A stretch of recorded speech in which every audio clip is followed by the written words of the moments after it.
Hey everyone, this is Chris. And Lorenzo. And welcome to our Best of Saturday series. Now that we have hundreds of episodes, we get a lot of listeners asking us where to start. So we'll be selecting some of our most popular episodes to share each Saturday from our years of podcasting. We hope you enjoy it. No role plays, just real. Chris and Lorenzo share 4 decades of combined experience to help you become a more effective leader. We've never really, as a workforce, spent a lot of time on making sure we're developing good leaders. We'll be able to share stories, experience, mistakes, failures, successes. This is Hacking Your Leadership. Welcome to Hacking Your Leadership. I'm Chris. And I'm Lorenzo. Happy Labor Day, Lorenzo. Oh, thank you. Happy Labor Day to our listeners as well. Today, we're going to talk about the difference between intent and impact, meaning how your words and your actions can be perceived differently than how you meant them by your people, and in turn, what that can mean for the relationship between you and your people. Yeah, no, I think it's a really important thought and idea, mostly because I'm a big proponent of saying that words matter and always being aware of talking to people, always being aware of being in the moment when it comes to employees that have questions or have thoughts or concerns. You know, I feel strongly that a big strength of a leader is just being aware of surroundings and being aware of social nuances. You know, I remember once having a leader that told me, you know, when they came to work every day, from the minute they opened the door and walked in, you know, they made it a focus to say hi to every single person that was in the building. Every single morning. And while I can appreciate that, and I think that is a way to, you know, maybe have an impact on somebody's morning, I also think, you know, how else could that time be spent? You know, what else is going on within the business or with the team that you could be actually doing every single day that could actually be bringing a greater value to the entire organization or to the entire team. And so what I think that means is maybe if you're a new leader to a team, so maybe this is your first week or couple of weeks that you're there, you know, I think it makes a lot of sense to go in and start to build relationships and start to talk to people and start to, you know, establish conversations that allows the team to find out who you are as a leader. You get to find out who they are personally. And you start to build the connections and build the trust so that you don't have to continue that behavior maybe after 30 or 45 days. So, you know, I think that there's a lot in the intent versus impact conversation, and I would love to kind of get your thoughts on it. Well, so first of all, I mean, just your example of the leader that made it a point to say hi to all of his people every day. There's something inherently robotic about a routine. And something inherently authentic about things that don't seem like a routine.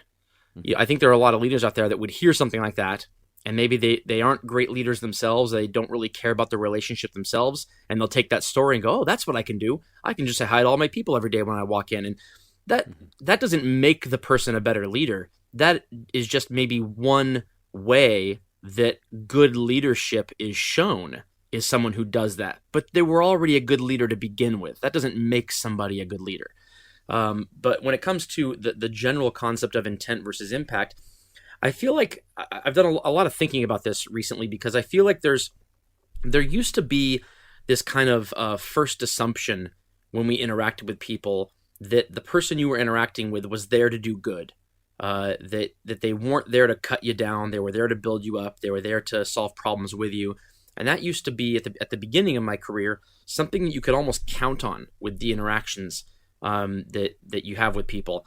And there's a part of me that really feels like that's started to go away, or it's gone away a lot, and that you can't just rely on your intent being taken positively anymore. You really have to dig into how you are impacting the people around you, because they're not going to necessarily give you the benefit of the doubt and assume you were there to do good. But there's a second side to that, which is that those people who you think may judge you negatively, the people who you impacted negatively, even though your intent was positive, unless they're going through life feeling that way about literally every single person they come in contact with, it's something you can solve.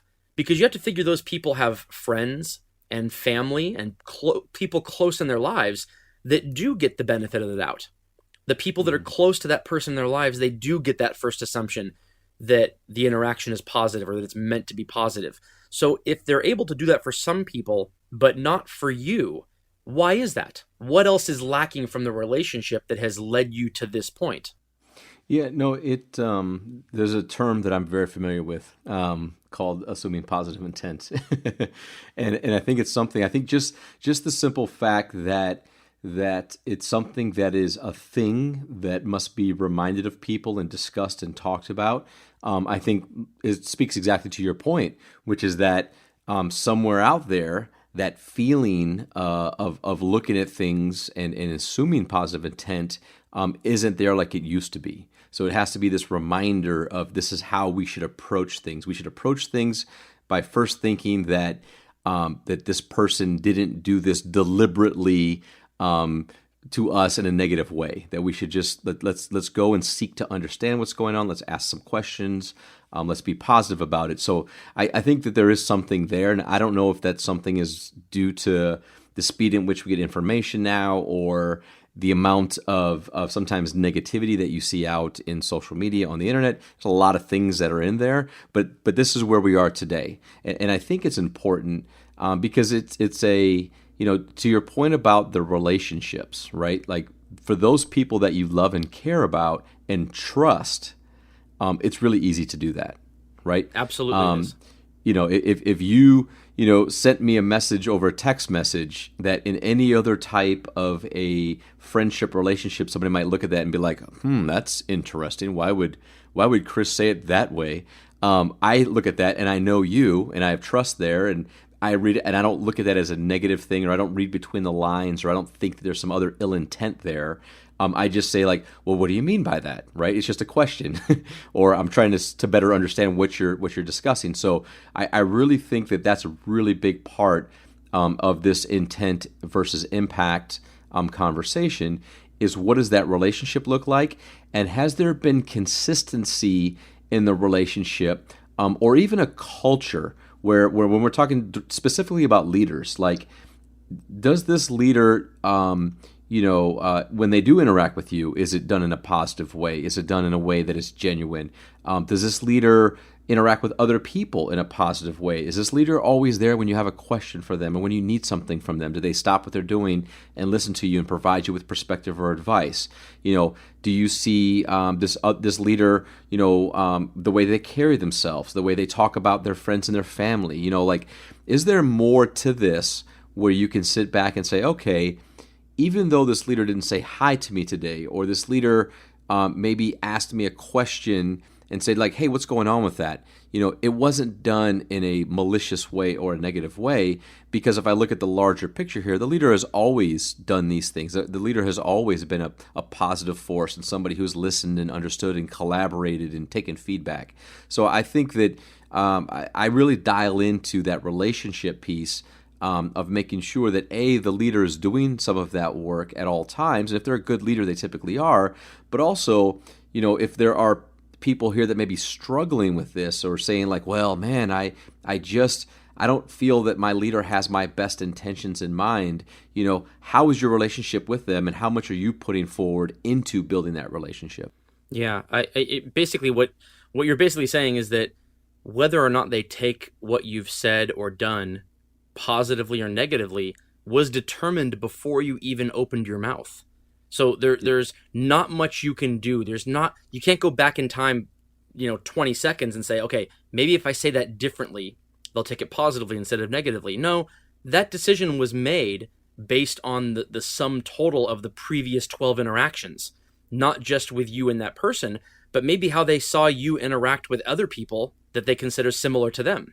So they have this expectation in their mind of, when Lorenzo talks to me, it's going to be positive, or when Lorenzo talks to me, it's going to be negative. And you walking up, they're already there in their mind. So no matter what you say, it is almost impossible to flip it from positive to negative or vice versa in the scope of a single phrase or action or interaction. It's already there. And I would share that, in full transparency, that happens to me, right? There are just some people in life that you've met or that you've worked with or that you're aware of that even if they say things like,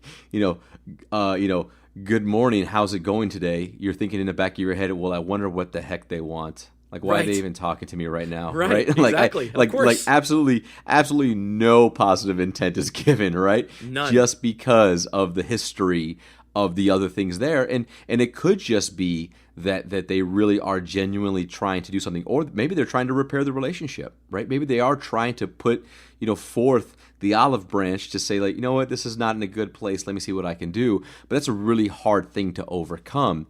And so just sharing in my personal relationships, that can very, easily happen also in professional relationships, but I think that I always imagine it this way is there's multiple layers to this. There is the you're a leader and you go into a new place and you don't know anybody.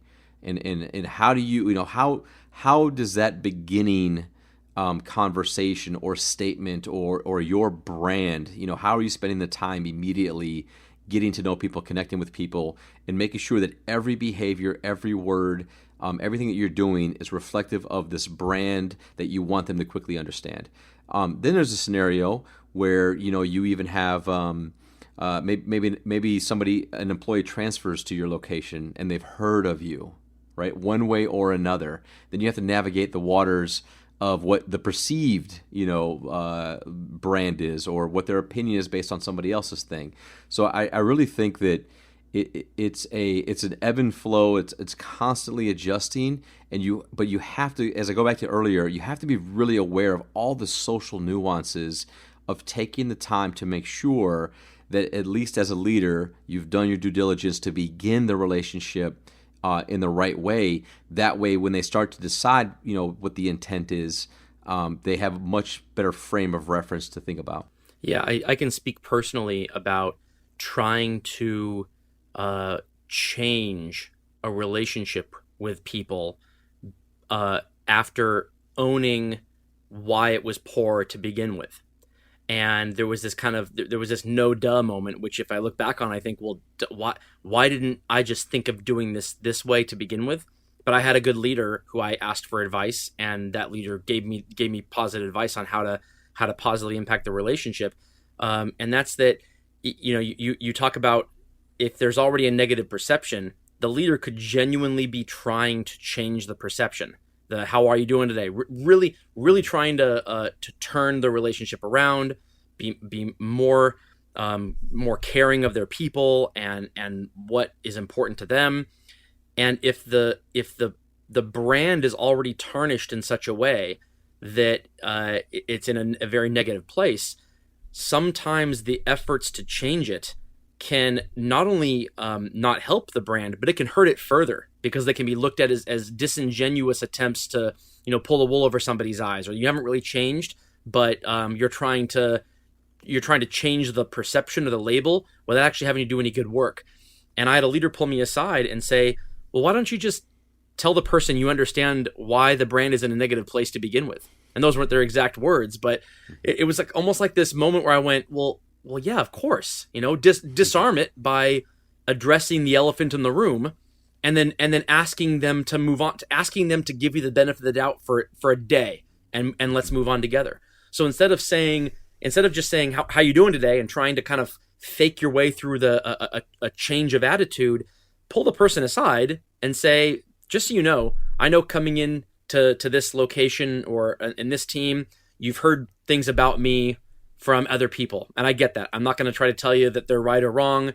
It is what it is. I value the relationship, and I hope that I can make sure that you don't think those things about me. So I'm going to do my best to make sure you don't think those things about me. And I would love it if you see something that leads you to believe that's how I really am, you call me out on it. I want to know, because it's something that I am trying to change about myself, and I don't want to go down this route anymore. And it's incredible how that first disarms it, and second, it's a moment of vulnerability. It's asking for trust from your people. I don't know very many people who wouldn't at least attempt to give you the benefit of the doubt until your actions back up those words.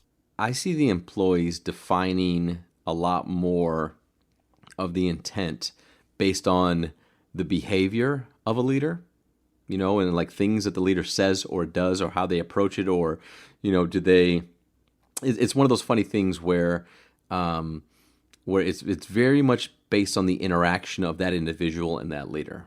Okay. Right?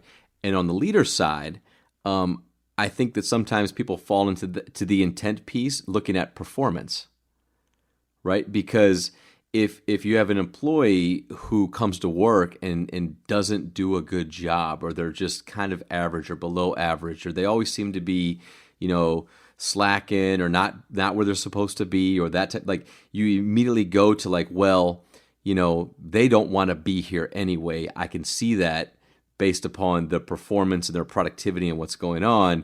And so you start to assume that everything that they do is a negative intent, right? And then from an employee standpoint, they look at the leader and they look at the interaction of how do you talk to them? Are you being too directive? Are you being condescending? Are you being, have you not approached them in the way they want to approach? So I think it's really...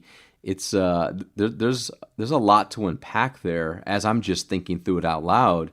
That makes a lot of sense. It's basically what you're saying is that there are employees out there who maybe they're not suited for the position they're in.